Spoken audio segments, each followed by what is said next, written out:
I'm Josh Morton, and my 5 topics are Adolf Hitler, Joseph Stalin, Franklin D. Roosevelt, Winston Churchill, and Benito Mussolini.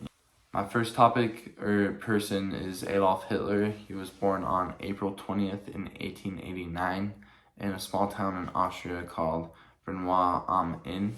He supported Nazism, which was a kind of like a fascist mindset, but more towards the hatred of certain religions or ethnicities.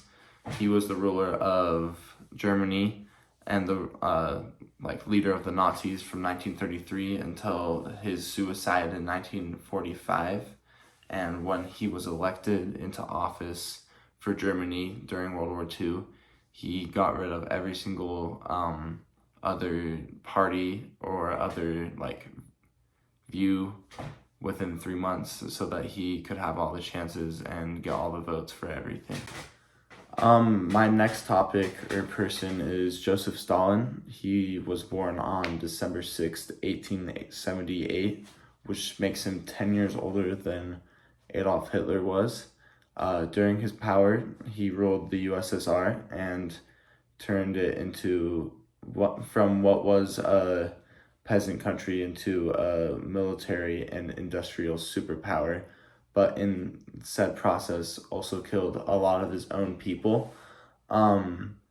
He had certain ways of killing, as in he would basically send people to what he would call the Gulag, which basically is just a USSR concentration camp. That's the best way I can put it. He holds the record for most amount of public executions as well, and his birth name was Yosef Dzhugashvili. I actually just looked it up, and his name is actually pronounced, or his birth name is actually pronounced Yosef Dzhugashvili. So my third topic or third person in my presentation is Franklin D. Roosevelt, kind of the first one on here that's not like a brutal dictator. His nickname is FDR. He was born on January 30th, 1882, and the D in his name stands for Delano. Roosevelt attended Harvard University in the early 1900s, he graduated in the early 1900s. He is the longest serving president in the United States history. He served for 12 years due to kind of the status with World War II. It kind of just made sense for him to stay in office again for a third time. And yeah. My fourth person is Winston Churchill.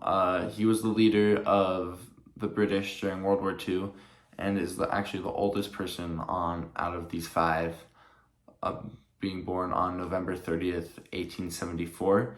He published and wrote his first book in 1898, which was about his first time in India, and at this time, India was still a British territory, so that's kind of why he wrote a book on it. He is one of the only leaders to have a Nobel Peace Prize, not one of the only leaders, but the only leader on this list to have a Nobel Peace Prize, and he won it for literature in 1953, and during his reign, he declared war on Germany on September 3rd, 1939. All right, and then my fifth and final topic is Benito Mussolini, which I put the most amount of time researching him into. He was born on July 29th, 1883, and served as the Prime Minister of Italy for 21 years. When he was younger, he got expelled from multiple trade schools and multiple schools in general. 2 of which he got expelled for stabbing people in the eye with penknives. Although he was a bad student, and although he did all of these things, he actually passed his final exams for school with an above average grade and was one of the highest passing kids in his school. He is responsible for starting like the fascist view.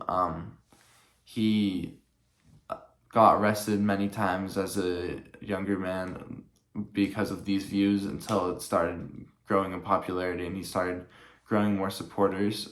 During this time, he kind of developed an army.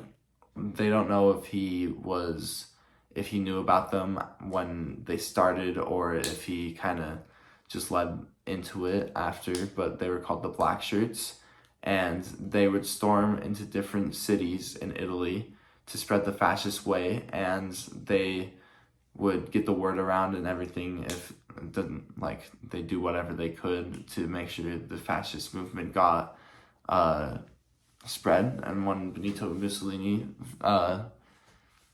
figured out that he could get power and that he could maybe run for office and spread his word across all of Italy, he did. And he basically just asked the Italian government for more and more power until they wouldn't give him any more. And he said to them that if they won't give him power or just like the top of the government, then he's gonna do what he would call the March on Rome. So the government did not give him what they wanted. So what they did was they stormed Rome and they took everything themselves, and he became the leader and ruled for 21 years, I believe. And yeah.